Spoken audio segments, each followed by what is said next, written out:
É na infância e na convivência com nossa família e com aquelas pessoas que nos são importantes que começamos a definir nossas preferências emocionais.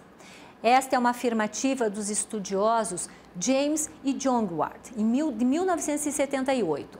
Eles afirmam que mesmo aprendendo sobre todas as emoções, a criança vai estabelecendo um rol de emoções preferidas, que podem ser positivas ou negativas.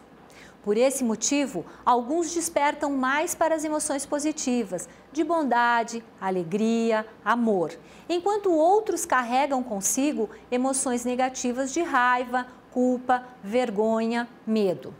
Isto ocorre na medida em que a criança recebe reconhecimento positivo ou negativo daqueles que a cercam. Se a criança ouve continuamente: "Você só faz coisas erradas, você me envergonha, você deveria ficar envergonhado com o que fez", pode aprender então a sentir vergonha e culpa por não corresponder às expectativas. Esta preferência será determinada pela frequência e potência das mensagens recebidas. A partir dessas informações, poderá aprender a buscar reconhecimento negativo em seus relacionamentos pessoais, interpessoais e de grupo. Consideramos aqui a empresa também, né? Cada teoria e estudioso vai categorizar as emoções de diferentes formas, mas de acordo com a análise transacional, o ser humano apresenta 5 emoções consideradas autênticas, ou seja, aquelas que não foram transformadas ao longo do tempo. São elas: amor, raiva, tristeza, medo e alegria. Essas emoções chamadas autênticas são expressas pela criança, ou seja, são expressas por nós, quando crianças, a partir da nossa espontaneidade. Ocorre que cada família tem normas implícitas ou explícitas de quais emoções podem ser sentidas, manifestadas e, com isso, a forma de manifestá-las. De acordo com as mensagens recebidas da família, essas emoções podem continuar ou podem ser reprimidas e ressignificadas. O que queremos dizer com ressignificadas? Ressignificar quer dizer que o indivíduo, após analisar ou refletir sobre um acontecimento, pode atribuir um novo significado aos acontecimentos, através da mudança de sua visão de mundo, ou seja, transformar as emoções para que possam ser expressas e aceitas. Ao interagir com as figuras parentais, a criança começa a expressar suas emoções de acordo com as emoções expressas, se estas obtiverem um feedback positivo ou reconhecimento positivo. Isso é entendido pela criança como a permissão para continuar a expressar essa emoção. Se, ao contrário, a criança recebe um reconhecimento negativo, ela pode entender que não é permitido expressar tal emoção, porque terá resultados desagradáveis.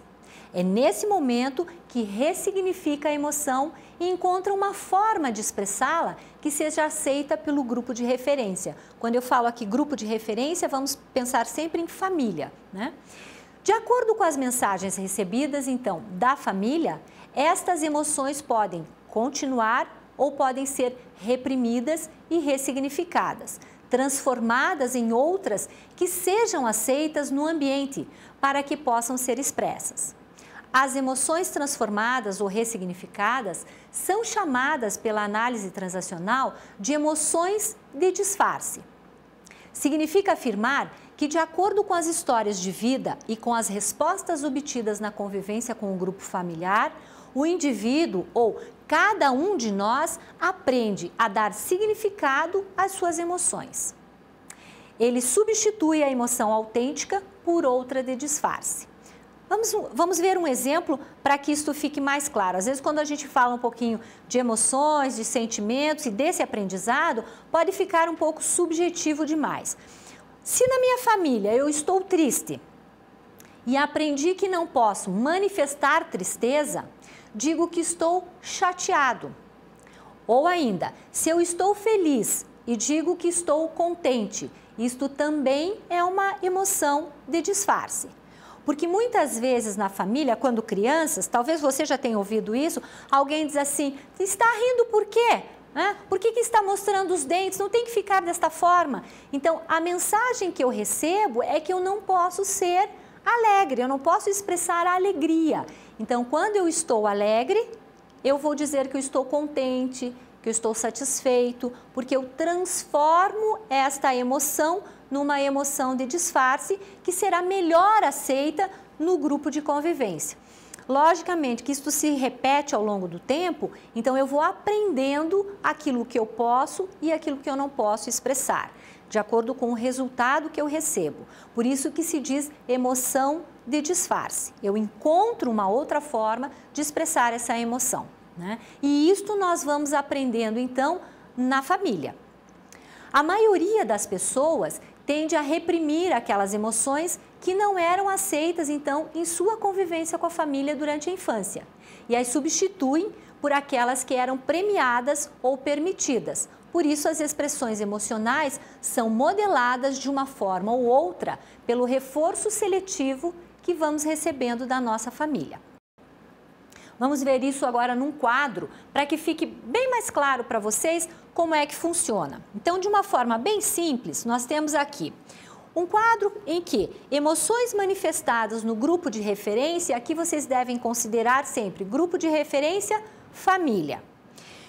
Quando a criança expressa, ou quando crianças, expressávamos uma emoção e recebíamos da nossa família uma reação positiva, o significado dessa reação para nós era positiva. Então, nós tínhamos como que uma permissão para continuarmos expressando esta emoção.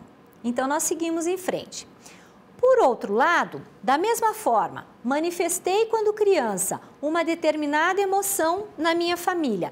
Tive uma reação negativa, recebi uma mensagem negativa da minha família, o significado para mim se torna negativo. Então, eu não me permito mais expressar essa emoção. Bom, nós precisamos sempre expressar as nossas emoções. Quando eu não expresso as minhas emoções, eu posso ter algumas dificuldades e posso apresentar alguns sintomas muitas vezes, né? Então, assim, no final do dia, aquela dor nas costas, aquele mal-estar, muitas vezes dor de cabeça, tem uma série de sintomas que podem ser, e vejam, por favor, podem ser, eu não estou dizendo que sempre é, mas algumas vezes pode ser porque nós não pudemos expressar as nossas emoções.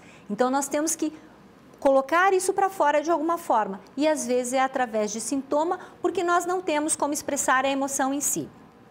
Então, voltando para o quadro, se eu não me permito expressar essa emoção desta forma, eu vou ressignificar aquilo que eu comentei um pouco antes. Eu vou achar uma outra emoção que seja aceita para que eu possa expressar. Então, eu ressignifico e aí, então, de acordo com a análise transacional, eu vou expressar uma emoção de disfarce. Por que disfarce? Relembrando, nós temos 5 emoções que são as emoções autênticas. Fora dessas 5, todas as outras são as emoções de disfarce, né? Então, esse significado e as reações decorrentes dele são deslocadas para as suas relações interpessoais. Então, eu aprendo isto na infância e carrego comigo durante toda a minha vida e para as minhas outras relações, né? Então, eu vou carregar essas emoções e essas reações para as minhas relações interpessoais, para os grupos nos quais eu convivo, para a organização e, finalmente, também para o meu grupo de trabalho.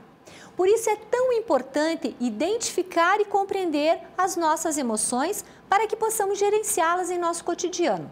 Além do mais, é preciso entender que muitas vezes as nossas emoções contribuem para que tenhamos resultados desastrosos em nossa carreira, pela falta de consciência do impacto que causam em nossa vida. Pense sobre isso.